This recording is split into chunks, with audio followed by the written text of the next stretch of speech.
a balm in Gilead to make the wounded whole.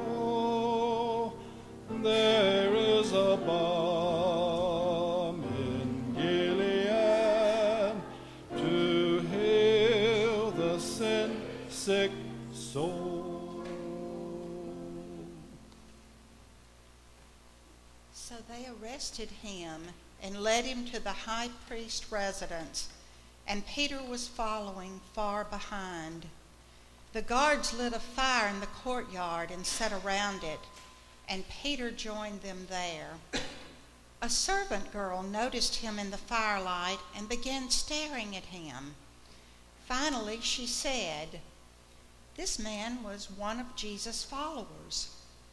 Peter denied it. "Woman," he said, "I don't even know the man." After a while, someone else looked at him and said, "You must be one of them."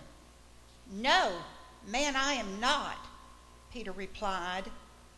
About an hour later, someone else insisted, "This must be one of Jesus' disciples because he is a Galilean too." But Peter said, "Man, I don't know what you're talking about." And as soon as he said these words, the rooster crowed. At that moment, the Lord turned and looked at Peter.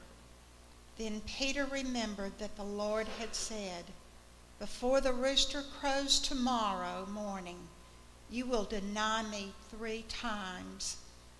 And Peter left the courtyard, crying bitterly.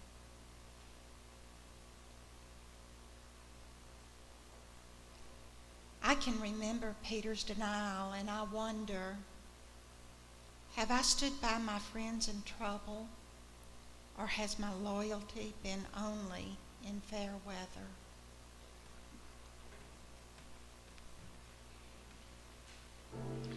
There is a balm in Gilead to make the wounded whole. There is a balm in Gilead to heal the sin-sick soul. Some of the governor's soldiers took Jesus into their headquarters, and they called out the entire battalion. They stripped him and put a scarlet robe on him. They made a crown of long, sharp thorns and put it on his head, and they placed a stick in his right hand as a scepter. Then they knelt before him in mockery, yelling, "Hail, King of the Jews!" And they spit on him and grabbed the stick and beat him on the head with it. When they were finally tired of mocking him, they took off the robe and put his own clothes on him again. Then they led him away to be crucified.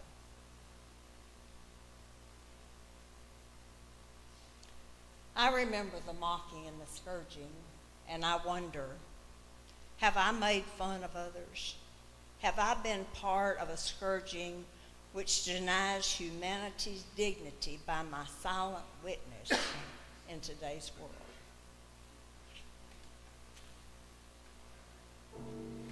There is a balm in Gilead to make the wounded whole.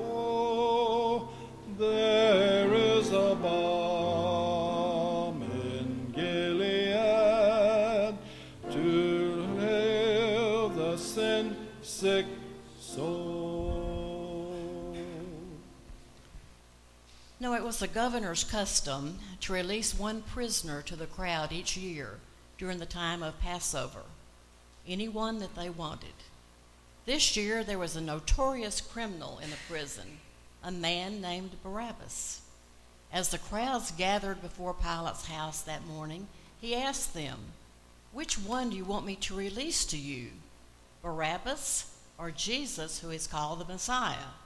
Of course, he knew very well that the Jewish leaders had arrested Jesus out of envy. Just then, as Pilate was sitting on the judgment seat, his wife sent him a message: "Leave that innocent man alone, because I had a terrible nightmare about him last night." Meanwhile, the leading priest and the other leaders persuaded the crowds to ask for Barabbas to be released and for Jesus to be put to death. So when the governor asked again, "Which of the two do you want me to release to you?"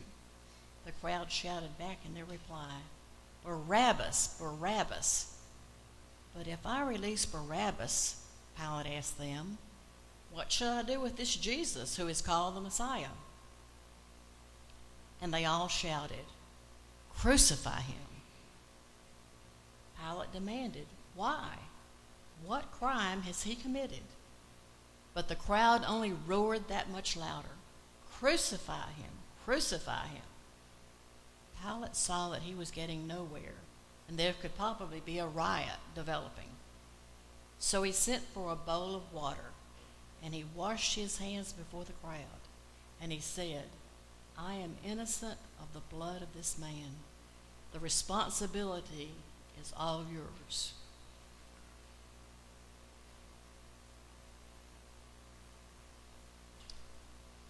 I remember the mob crying, "Crucify him." And I remember Pilate washing his hands of responsibility. And I wonder, have I ever been part of a mob which acted with emotion and done things that I would never have done all by myself? And have I ever been guilty of shirking my responsibility?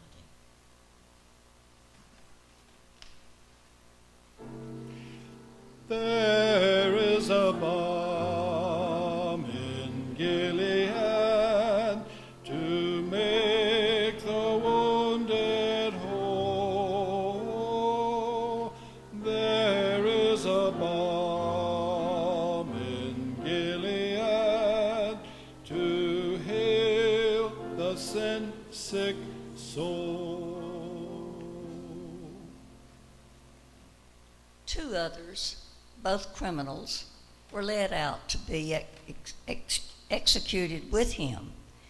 Finally, they came to a place called the Skull. All three were crucified there, Jesus in the center and the two criminals on either side. Jesus said, "Father, forgive these people because they don't know what they're doing." One of the criminals hanging beside him scoffed, "So you're the Messiah, are you? Prove it by saving yourself and us too while you're at it." But the other criminal protested, "Don't you fear God even when you're dying? We deserve to die for our evil deeds, but this man hadn't done anything wrong." Then he said, "Jesus, remember me when you come into your kingdom." And Jesus replied, "I assure you, today you will be with me in paradise." I remember those two words from the cross, and I wonder if everyone was against me and I was dying, although innocent, would I ask God to forgive them and take the time to worry about the man dying next to me who deserved it?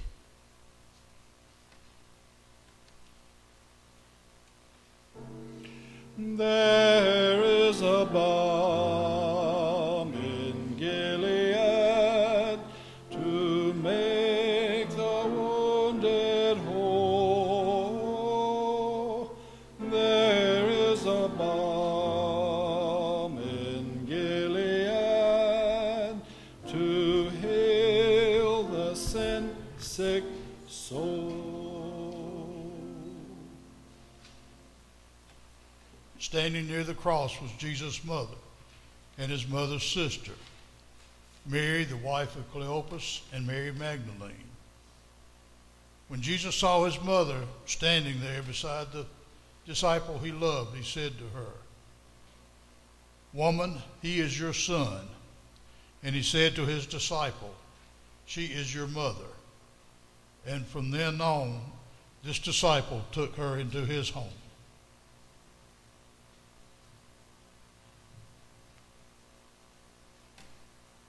I remember this word from the cross, and I wonder, do I care enough for my loved ones and plan what is best for them?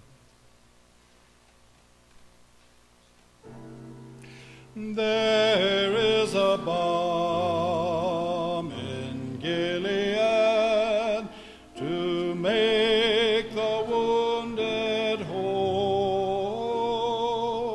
There is a balm in Gilead to heal the sin-sick soul. At noon, darkness fell across the whole land until 3 o'clock. At about 3 o'clock, Jesus called out in this loud voice, Eli, Eli, lema sabachthani, which means, my God, why have you forsaken me? I remember this word from the cross, the cry of loneliness, yet of faith.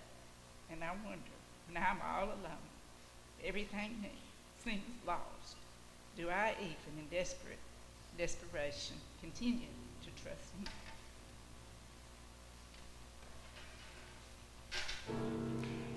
There is a balm in Gilead to make the wounded whole. There is a balm in Gilead to heal the sin-sick soul. Jesus knew that everything was now finished, and to fulfill the scriptures, he said, I am thirsty. A jar of sour wine was sitting there, so they soaked a sponge in it, put it on a hyssop branch, and held it up to his lips. When Jesus had tasted it, he said, It is finished. Then he bowed his head and gave up his spirit. I remember Jesus' death on the cross, and I wonder, do I realize he died for me just as hundreds of martyrs, faithful witnesses of the past, died for me? There is a balm in Gilead to make the wounded whole. There is a balm in Gilead to heal the sin-sick soul. Then Jesus shouted, Father, I entrust my spirit into your hands. And with those words he breathed his last. When the captain of the Roman soldiers handling the execution saw what had happened, he praised God and said, Surely this man was innocent. And when the crowd that came to see the crucifixion saw all that had happened, they went home in deep sorrow. But Jesus' friends, including the women who had followed him from Galilee, stood at a distance watching. I remember this word from the cross. Jesus is dead. What have we done? I wonder, would I have recognized in that moment the presence and activity of God expressed in human form for me? Would I have acknowledged my sin and experienced God's love? Like the centurion, would I have asked, Truly this man was innocent, and beat my breast like those people returning to their homes?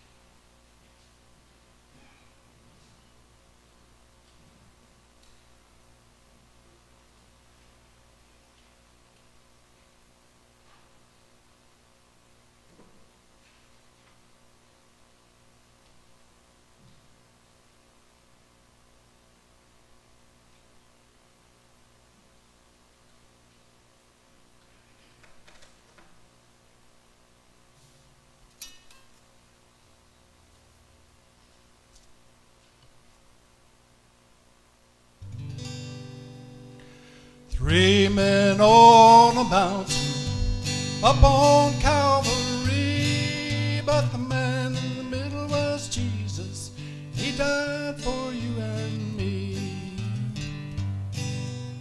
3 men on a mountain up on Calvary, but the man in the middle was Jesus. He died for you and me. Now the man on his left was a sinner man, tied to the cross he bled. He could have been forgiven, but he mocked the Lord instead.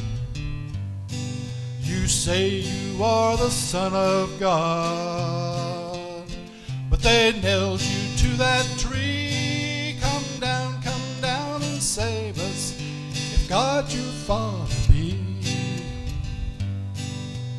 3 men on a mountain up on Calvary, but the man in the middle was Jesus. He died for you and me. Now the man on his right was a sinner too, but he was sorry for his sin. He begged the Lord's forgiveness, and Jesus said to him, fear not this earthly death. Before this day is o'er, you'll be with me in paradise on heaven's golden shore. 3 men on a mountain up on Calvary, but the man in the middle was Jesus. He died for you and me. 3 men on a mountain up on Calvary, but the man in the middle was Jesus, and he died for you and me. Were you there when they crucified my Lord? Were you there when they crucified my Lord? Oh, sometimes it causes me to tremble, tremble, tremble. Were you there when they crucified my Lord? Were you there when they nailed him to that tree? Were you there when they nailed him to that tree? Oh, sometimes it causes me to tremble, tremble, tremble.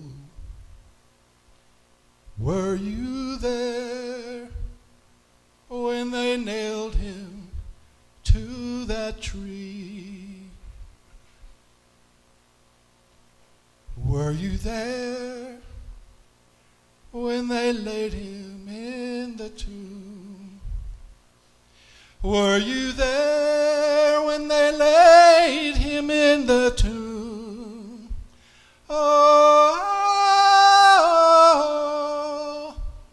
sometimes it causes me to tremble, tremble, tremble.